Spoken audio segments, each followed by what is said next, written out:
Welcome to the monthly version of the opened and closed positions, where we look at profits and losses for the month of July 2024. In some ways, it was a good month. At least the initial part of July looked pretty good. Then we spent the middle portion of July just kind of hanging back. We were looking at always doing positions, but we didn't always get into them because they didn't meet the criteria of the program.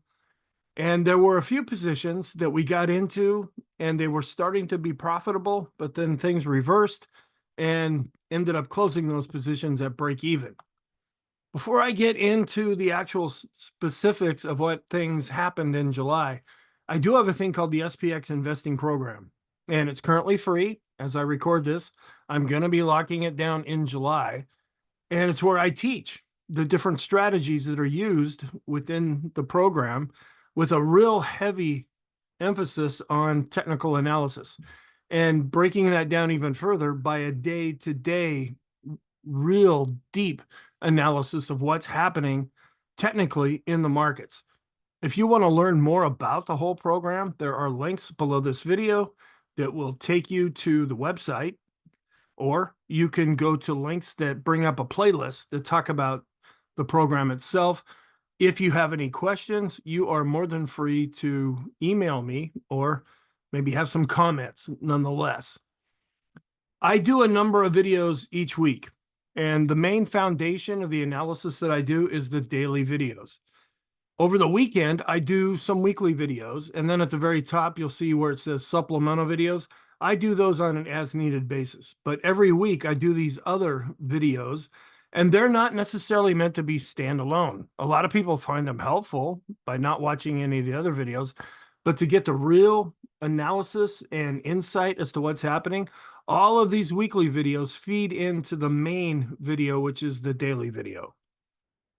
Please know that from this point forward, what I'm going to share you is for educational purposes only, and it's based on what is taught in the SPX Investing Program, and you have to be a member to actually learn about and then implement that program.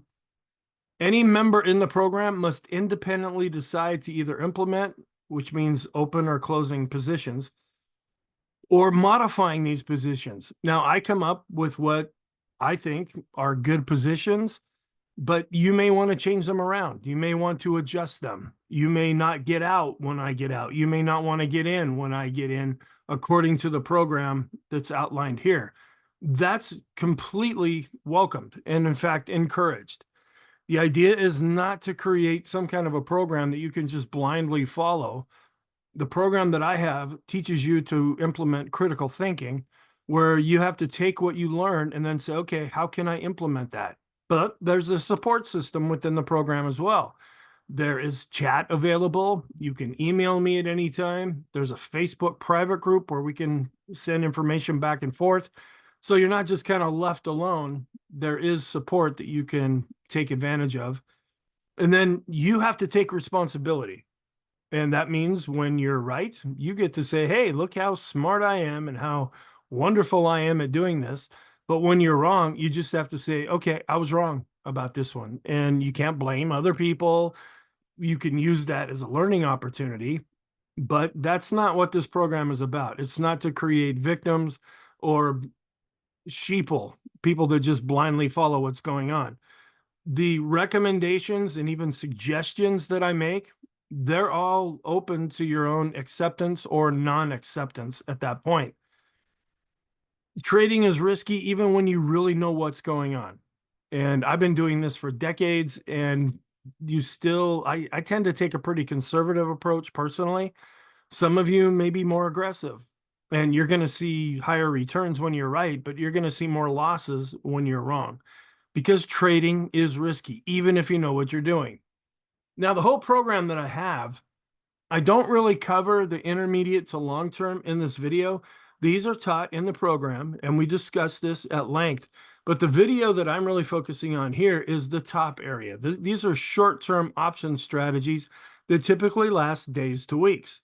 That's what I'm going through here, because the idea is we eventually want to get down to the bottom part of this pyramid where we're feeding into our long-term portfolio. that can last months to years, decades, even generations. And then there are ways that you can protect this. Like right now, as I record this, it's Monday, August 5th, and the market's just tanking after having a difficult Thursday, Friday, and then things are really coming down in Monday's session. And I'm just sitting back with my long-term portfolio saying, okay, let her rip. Even though these are long positions where I want to buy low and sell high, I implement hedging and I teach that in the program. So when you implement hedging the right way, whatever is lost in your long positions is made up for in the hedging that you put on those positions.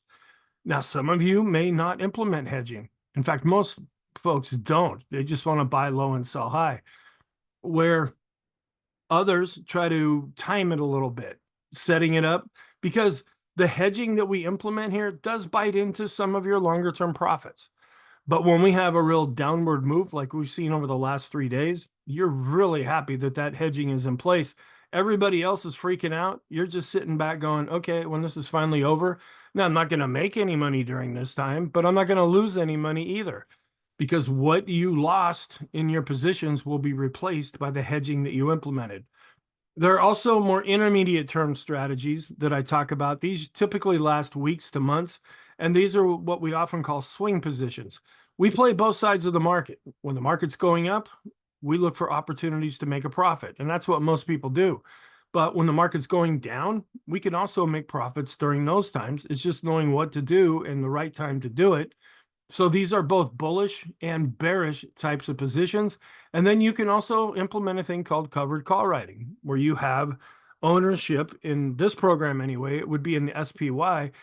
And then you sell options against that position, and that generates income. And so what do we do with that? Well, the hope is the profits that we make in the short term, once we get to a certain level, then we take most of those profits and then we put them down into our longer term strategy. We also do that in the intermediate term. We take the profits that we see here, we get to a certain point, and then we take those profits and put them into our longer term portfolio that lasts for months, years, decades, generations. So the idea here is to take advantage of opportunities that are available in the market and not really taking a lot of risks. This is pretty conservative. In fact, if there's one complaint I hear about this program is it's too boring. It's like, yeah, I don't really like, taking profit after profit and then letting compounding really do its work.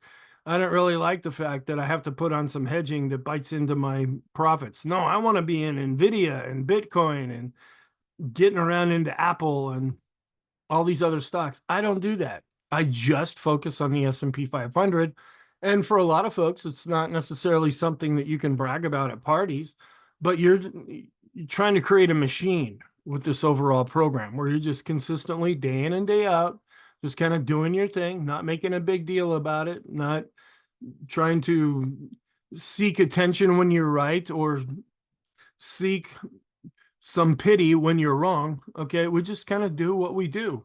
And it's just more like a machine rather than going to Las Vegas and just, oh, baby, come on, let's hope that things work our way. I try to remove as much of the gambling part as possible out of the whole equation. And we just let the market tell us what it's doing. And then we do that. And it doesn't always work. It never will. But we have a very high success rate and very good returns on a consistent basis. Okay, so let's go back and talk about the open and closed positions. Now, I hit this at kind of a high level. I don't go down into a lot of details. I do that in the program, and we talk more about what actually happened in these different positions. This is just to give you a high-level overview. So when we started July, the S&P was looking pretty strong, and it was giving us some nice bullish positions, which benefit from buy low, sell high. And this also lined up with what we have seen historically with positive seasonality. One of the stronger parts of the year tends to be the beginning of July, and that's how things played out.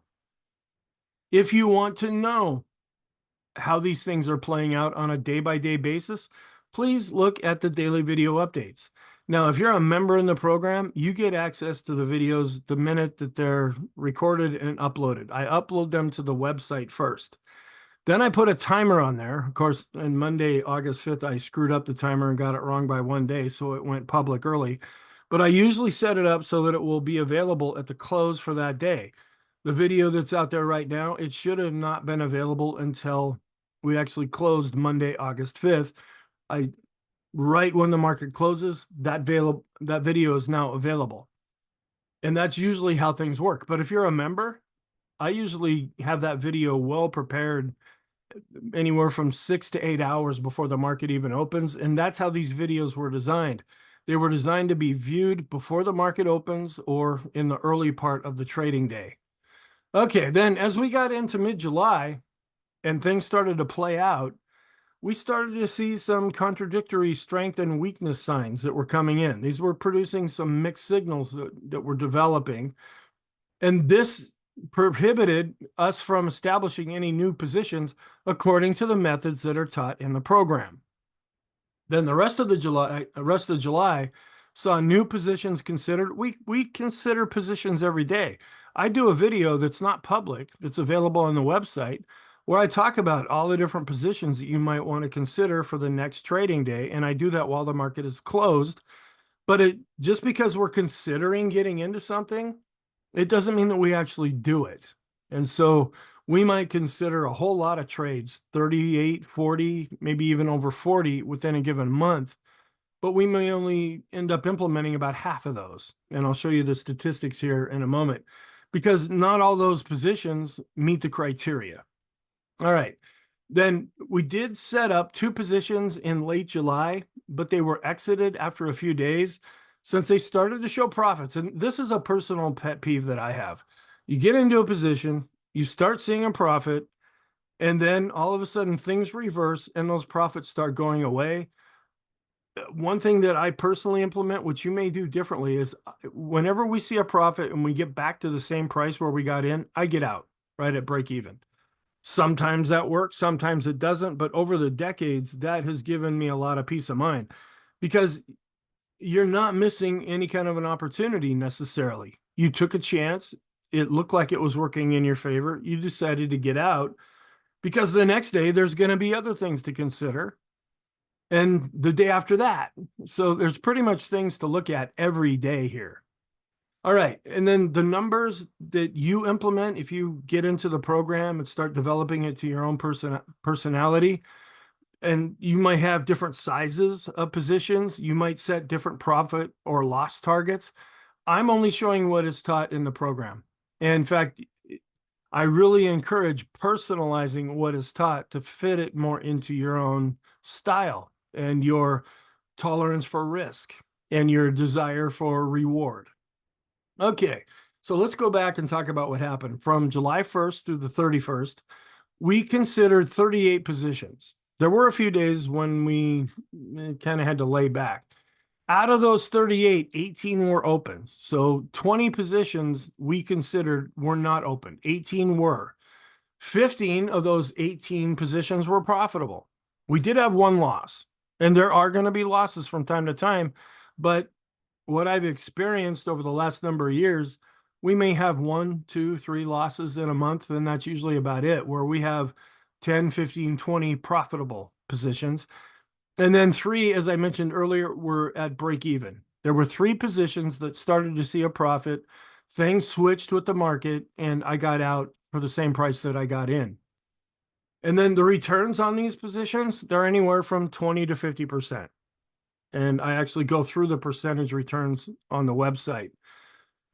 Okay, and then the percentage losses are always predetermined at 20%. Now, this is for the short-term strategies.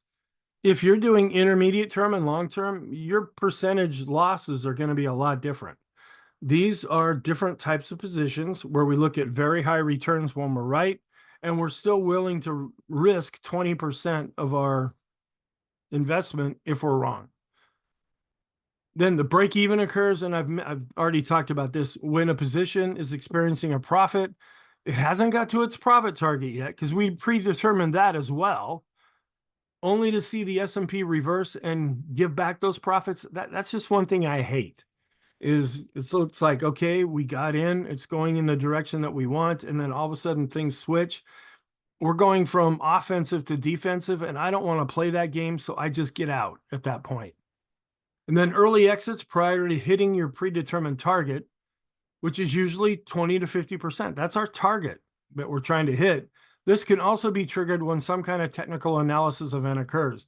There were times when we hit overhead resistance and then started to reverse. That was the reason a couple of those were closed out at break even. There was another time later in July when we started to hit support and bounce in the opposite direction. I got out because I didn't want to see those profits given back.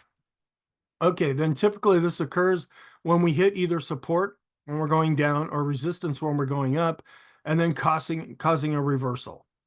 And that's what I really focus on in the daily videos, is what to watch for with those areas. Also, there's a chat room in the program, and I do updates that are not publicly released to kind of give you some additional insight as to what's actually happening. So thank you. In a small way, I hope this was helpful to you. Please feel free to check this out. It doesn't cost you anything for the time being, and you might find that this fits your personality. So I hope you have a really good day, and I will talk to you in the next video.